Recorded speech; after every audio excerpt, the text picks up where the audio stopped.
हरीश गर्मियों की छुट्टियों में अपने गांव घूमने आया था।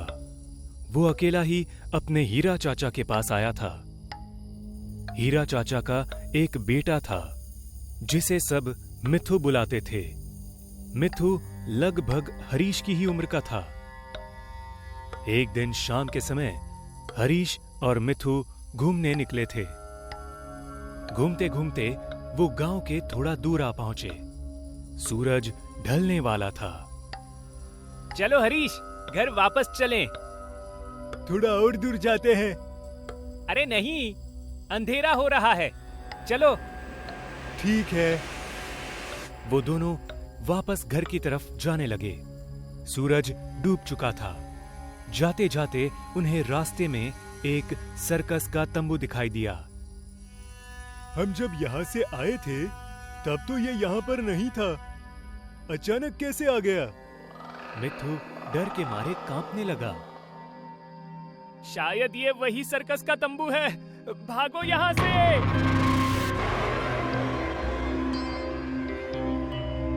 अरे मिथु, क्या हुआ? कौन सा तंबू है ये? हरीश भी उसके पीछे भागने लगा। वो दोनों ही भागते भागते घर पहुंचे। दोनों को ऐसे आता देख हीरा डर गया। अरे क्या हुआ? क्यों भाग रहे हो तुम लोग? बाबा, हमें वो सर्कस दिखा। क्या? तुम दोनों गांव के बाहर गए ही क्यों थे? मैंने तुमसे कितनी बार मना किया है। क्या हुआ चाचा?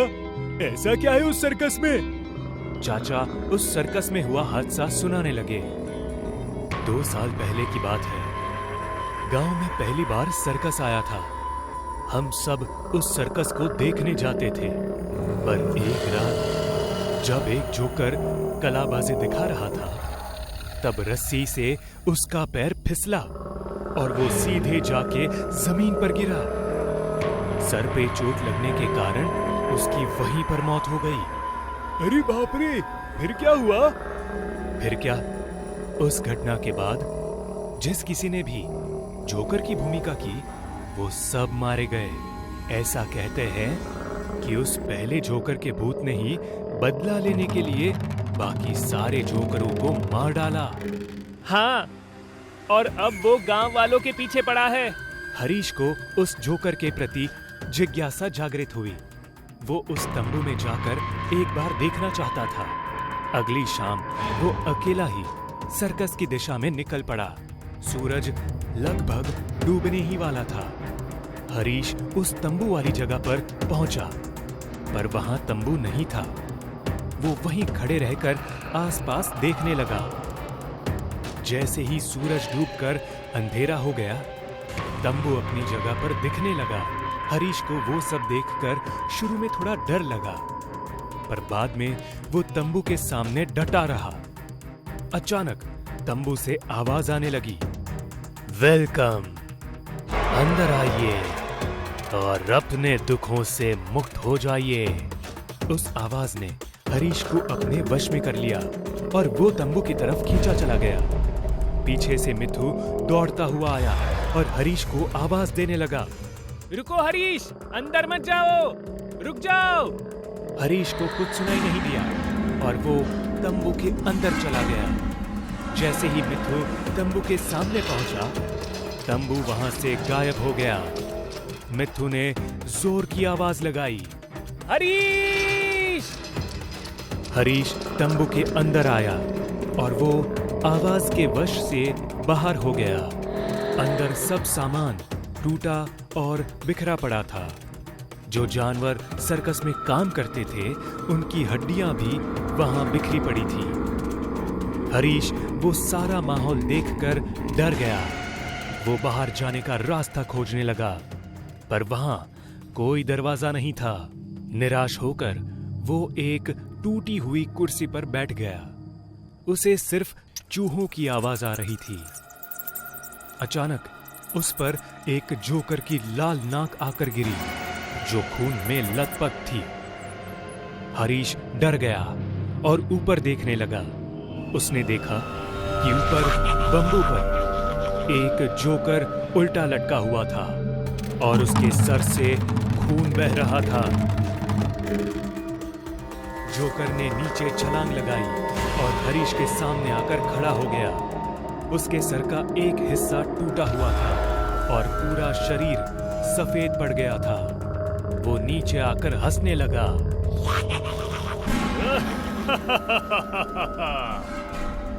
तुम मेरा खेल देखने आए हो? नहीं, मुझे जाने दो।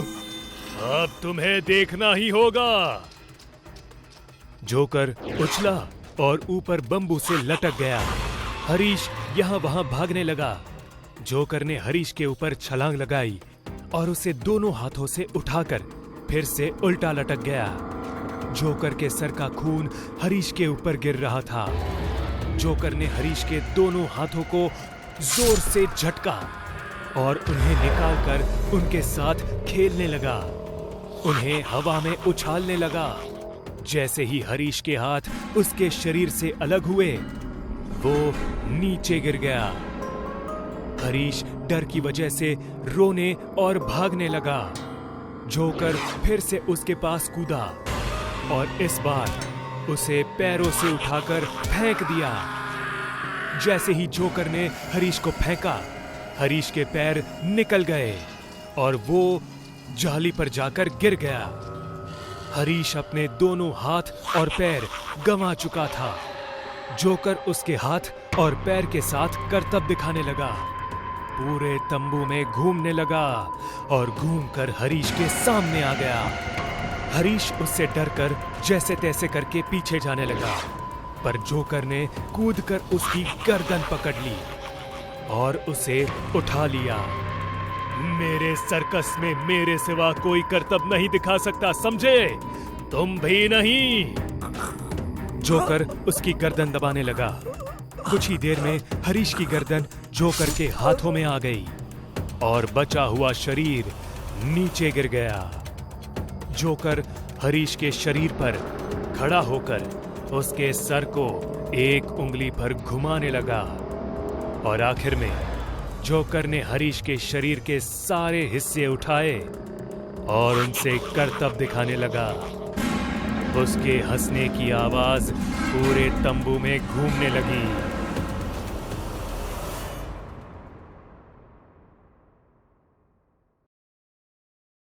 महावीर अपने आलीशान घर में आराम से सो रहा था। उसे जरा भी अंदाजा नहीं था कि उसके साथ क्या होने वाला है।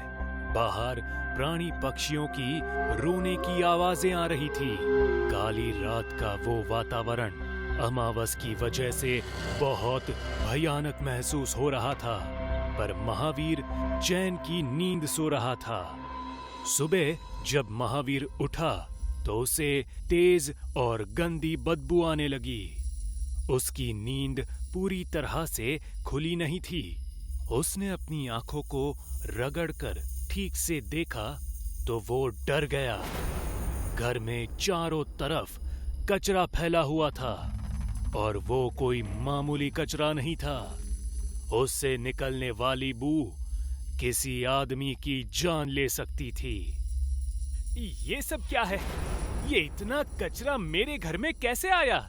ये जरूर किसी की गंदी हरकत है। इनको अभी सबक सिखाता हूँ। साधु, ए साधु, जल्दी इधर आओ।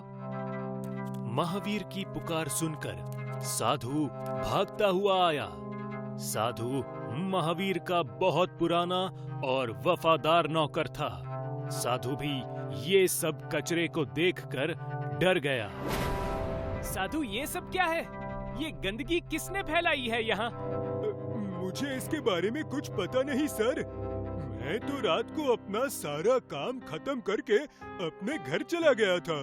फिर रात भर क्या हुआ मुझे कुछ नहीं पता। अभी सुबह यहाँ आया हूँ मैं। जब तुम यहाँ आए तब तुम्हें ये गंदी बदबू नहीं आई? मेरी तो जान निकल जा रही है इस बदबू से। नहीं सर, आई थी, पर मुझे लगा ये बदबू मेरे शरीर से आ रही होगी, क्योंकि मैं जहाँ रहता हूँ वहाँ भी ऐसी ही बदबू आती रहती है। ठीक है, ठीक है, इस कचरे को जल्दी से साफ करो। मैं 1 घंटे के लिए बाहर जा रहा हूँ। मेरे आने तक ये सारा कचरा साफ हो जाना चाहिए, वरना कल से नौकरी पर मत आना। जी सर, अभी करता हूँ। महावीर बिना नहाए अपने घर से चला गया। साधु ने पूरा घर साफ करके पहले जैसा कर दिया। महावीर फिर अगली रात सोने के लिए चला गया, पर सुबह जब वो उठा तो डर के मारे कांपने लगा। आज कल से भी ज्यादा कचरा और गंदी बदबू आ रही थी। उसे कुछ समझ नहीं आया कि उसके घर में हो क्या रहा है। उसने साधु को घर फिर से साफ करने के लिए बोला और बिना नहाए कंपनी चला गया। महावीर जब अपनी कंपनी पहुंचा तो उसके मैनेजर ने उसे बताया कि कंपनी का सारा कचरा पिछले 2 दिनों से गायब हो रहा है। महावीर ने कंपनी के हर एक आदमी से पूछताछ की, पर किसी को कुछ पता नहीं था। कचरे के अचानक गायब होने की वजह से कंपनी का हर एक आदमी और महावीर डरा हुआ था, क्योंकि ऐसा पहली बार हो रहा था। पता नहीं ये सब क्या हो रहा है। अगर इन्हें पता चला कि कंपनी का सारा कचरा कोई मेरे घर में डाल रहा है तो सब और भी ज्यादा डर जाएंगे। मुझे इसके बारे में कुछ करना पड़ेगा। एक दिन महावीर थका हारा घर आया और बिना बैठे फ्रिज से बोतल निकालकर पानी पीने लगा। उसे पानी की टेस्ट कुछ अजीब लगी। जब उसने ध्यान से देखा तो उसे पता चला कि इस पानी में बहुत सारा कचरा है। ये तो हद हो गई। अब इसका कुछ करना ही पड़ेगा। साधु, ए साधु! साधु हाथ का काम छोड़कर भागते हुए महावीर के पास आया। क्या हुआ सर? ये पानी इतना गंदा क्यों है? क्या तुमने इसमें अपना हाथ डाला था? नहीं सर, ऐसा कुछ नहीं है। पर सुबह से मैं देख रहा हूँ कि घर के सभी नलों में बहुत ही गंदा पानी आ रहा है। ये बात अब हाथ से निकलती जा रही है। दिखाओ मुझे। साधु ने एक नल चालू करके महावीर को दिखाया। वहां से लगभग काला पानी आ रहा था। महावीर उस पानी को देखकर बहुत ज्यादा डर गया। महावीर ने वो गंदा पानी पी लिया था। उसकी वजह से वो अगले दिन ही बीमार पड़ गया। महावीर के बीमार पड़ने के बाद घर में कचरा और गंदा पानी तेजी से आने लगा। साधु भी रोज घर की साफ सफाई करके थक जाता था, इसीलिए उसने भी कचरा साफ करना बंद कर दिया था। बहुत दिन हो गए, महावीर ठीक नहीं हो रहा था। साधु भी घर साफ नहीं कर रहा था, पर महावीर उसे कुछ नहीं कह पाता। एक रात महावीर अपने कमरे में आराम कर रहा था। साधु अपना सारा काम खत्म करके घर जा चुका था। तभी महावीर को किसी चीज की आवाज आने लगी, पर उसने ज्यादा ध्यान न देकर फिर से सो गया। पर कुछ देर बाद वो आवाज तेज होने लगी। जो बदबू उसे सुबह उठने के साथ आती थी, वो उसे अभी आने लगी। लगता है कोई कचरा फेंक रहा है। आज वो मेरे हाथ से नहीं बचेगा। महावीर की हालत ठीक नहीं थी, पर फिर भी वो हिम्मत करके अपने बिस्तर से उठा और उस आवाज की तरफ बढ़ने लगा। इसी वजह से वो दूसरे कमरे में गया। उसके पैर वहीं रुक गए। उसकी आंखें खुली की खुली रह गई, क्योंकि वो जो देख रहा था शायद ही कोई देख पाता। उसने देखा कि बहुत से लोगों की आत्माएं हवा में उड़ती हुई पूरे घर में कचरा फेंक रही थी। उसे अचानक बगल से पानी की आवाज आई। उसने मुड़कर देखा तो एक आत्मा पाइप पर हाथ रखकर कुछ बड़बड़ा रही थी और उसकी वजह से नल का पानी गंदा हो रहा था। डर के मारे उसके मुंह से जरा भी आवाज नहीं निकल पाई। चुपचाप वहां से वो बाहर आया और घर के दरवाजे की तरफ भागने लगा, पर उसका कुछ फायदा नहीं हुआ।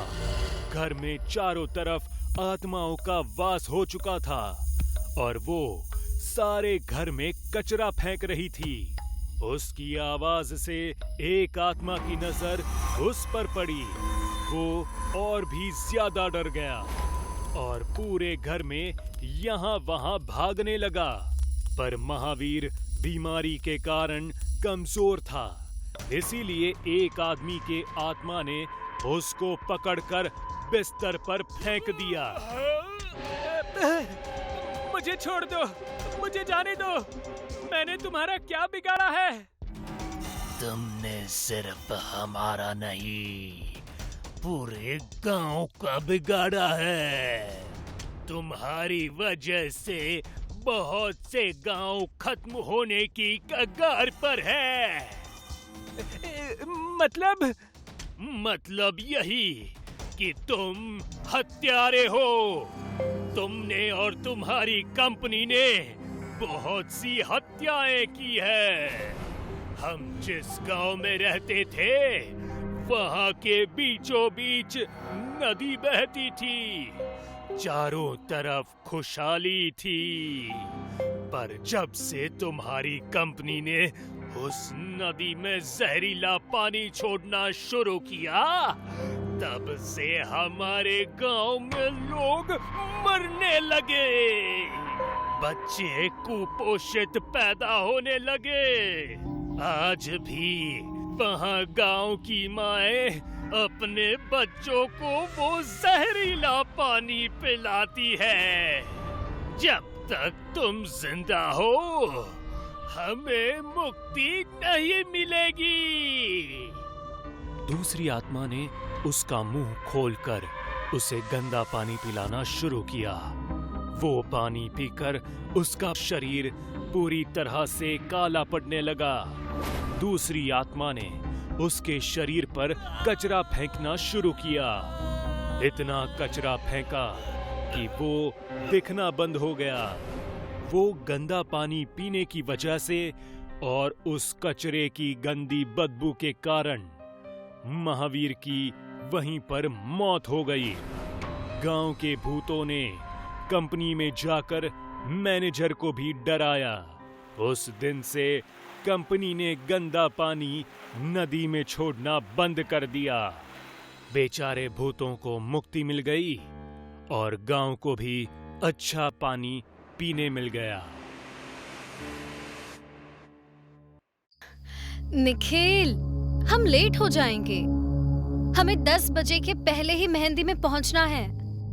अब मुझे क्यों बता रही हो? मैं तो बस कब से तुम्हें बोल रहा था जल्दी चलो। भला कोई 2 घंटे तैयार होने में लगाता है क्या? तुम्हें क्या पता, बेस्ट फ्रेंड की हल्दी में जा रही हूँ। थोड़ा तैयार होना बनता है। आखिरकार सब लोग मुझे ही तो देखेंगे। हाँ, लेकिन इतना भी समय मत लगाओ तैयार होने में कि देखने वाले लोग चले जाएं।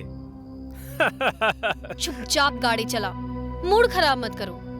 हाँ हाँ ठीक है, मेरा भी कोई मूड नहीं है झगड़ने का। जंगल के रास्ते हम जल्दी पहुंच जाएंगे। ठीक है, मुझे जल्दी जाना है, चाहे जैसे भी ले जाओ। निखिल और काजल पति पत्नी है।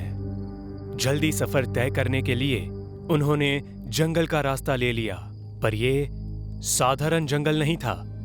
लोगों का कहना है इस जंगल में लोगों के हाथ और पैर कटे हुए दिखाई देते हैं। इस बात से अनजान निखिल और काजल जंगल का रास्ता अपना लेते हैं। इस रास्ते से हम कितनी देर में पहुंचेंगे? मेरे हिसाब से 1 घंटे में पहुंच जाएंगे। वाह, फिर तो मेरा सजना संवरना बेकार नहीं जाएगा।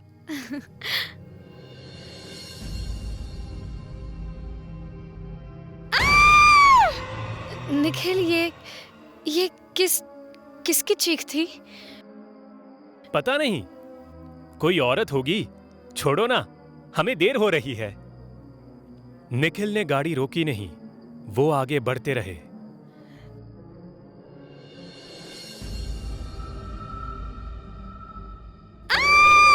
थोड़ी थोड़ी देर बाद चीखने की आवाज और पास से आने लगी। काजल डर रही थी। तभी गाड़ी के सामने कोई औरत सफेद साड़ी में भागते हुए आ रही थी। निखिल ने जोर से ब्रेक लगाया और उनकी गाड़ी पेड़ से जा टकराई। वो औरत, क्या क्या क्या वो औरत मर गई? तुम यहीं रुको, मैं देख कर आता हूँ। नहीं नहीं, हम चलते हैं यहाँ से। अरे इस हालत में हम उसे कैसे छोड़ सकते हैं? कोई मदद करने वाला भी नहीं है यहाँ। रुको, मैं देखता हूँ उसे। निखिल, मैं भी चलूंगी। निखिल और काजल देखते हैं कि पेड़ के आगे सफेद साड़ी में एक औरत सर झुका के रो रही थी। सुनिए, क्या आप ठीक हो? माफ कीजिए, मैंने आपको देखा ही नहीं। कोई चोट तो नहीं आई ना आपको? दोनों पति पत्नी सफेद साड़ी वाली औरत के नजदीक पहुंचे। पानी पानी पानी। हाँ हाँ, मैं पानी देता हूँ। काजल, पानी दो इसे। हाँ, देती हूँ। काजल गाड़ी से बोतल लेकर आई तो बोतल खाली थी। इसमें तो पानी नहीं है। अरे अब क्या करें? हम कहीं और से पानी लेकर आते हैं। काजल, कार में बैठो, हम पानी ढूंढ कर लाते हैं। तभी काजल और निखिल गाड़ी की ओर बढ़ते हैं और अचानक से जोर जोर से हवा चलने लगती है। सफेद साड़ी का पल्लू उड़ने लगता है और चुड़ैल का मुंह दिखाई देता है। पानी नहीं है तो तुम दोनों का खून भी चलेगा। दोनों गाड़ी की तरफ भागते हैं। तभी चुड़ैल गायब होकर गाड़ी के सामने आ जाती है। फिर दोनों जंगल में भाग जाते हैं। निखिल, ये कौन है? निखिल, मुझे बहुत डर लग रहा है। शायद चुड़ैल हो, मुझे नहीं पता। बस छुप जाओ जल्दी से। काफी समय तक दोनों पेड़ के पीछे छुपे होते हैं। तभी निखिल के कंधे पे ऊपर से खून की बूंदें टपकने लगती है। दोनों डर के मारे ऊपर देखते हैं तो चुड़ैल पेड़ के ऊपर ही बैठी थी। चुड़ैल निखिल के ऊपर कूद जाती है और उसे पकड़ लेती है। काजल, तुम गाड़ी में बैठ जाओ जल्दी, अपनी जान बचाओ, भागो यहाँ से। काजल भागते हुए गिर जाती है। उसे जमीन पे कटा हुआ हाथ दिखाई देता है। ये देखकर काजल रोते रोते गाड़ी की तरफ जाती है।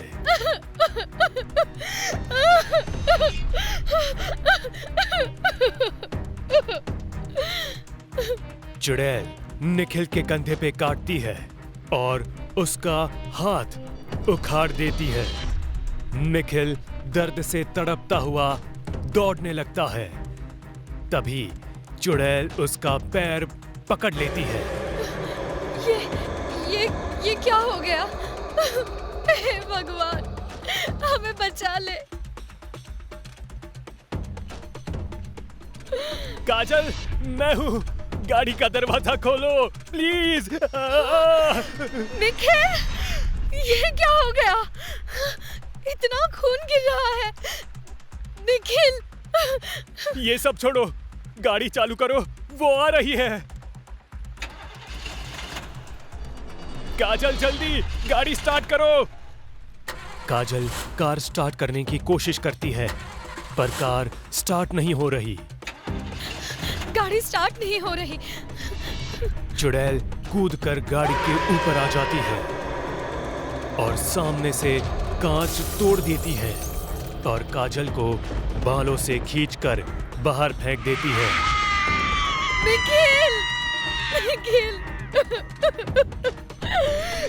काजल! ए चुड़ैल, उसे कुछ मत करना। चाहो तो तुम मुझे मार दो, मेरी काजल को छोड़ दो प्लीज। चुड़ैल निखिल का सर गाड़ी पर पटक पटक के मार देती है। निखिल! काजल अपनी जान बचाने के लिए जंगल के भीतर भागती है।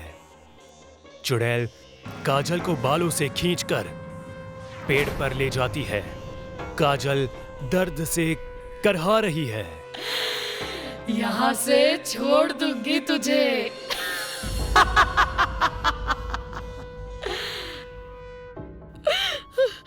मुझे बख्श दो, मुझे छोड़ दो, मुझे बख्श दो। चुड़ैल काजल के बाल छोड़ देती है।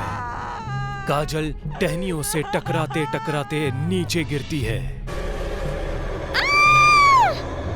इतनी ऊपर से गिरने की वजह से काजल चल नहीं पाती है।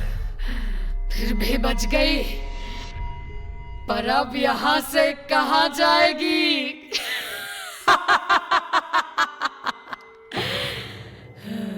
चुड़ैल नीचे कूदती है। फिर एक एक करके काजल के शरीर के सारे हिस्से अलग कर देती है।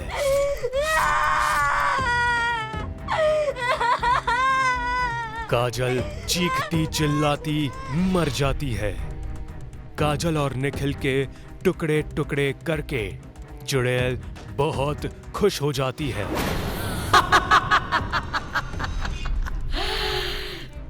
मैं प्यासी चुड़ैल हूँ। तुम लोग अगर मुझे पानी पिला देते तो शायद बच जाते।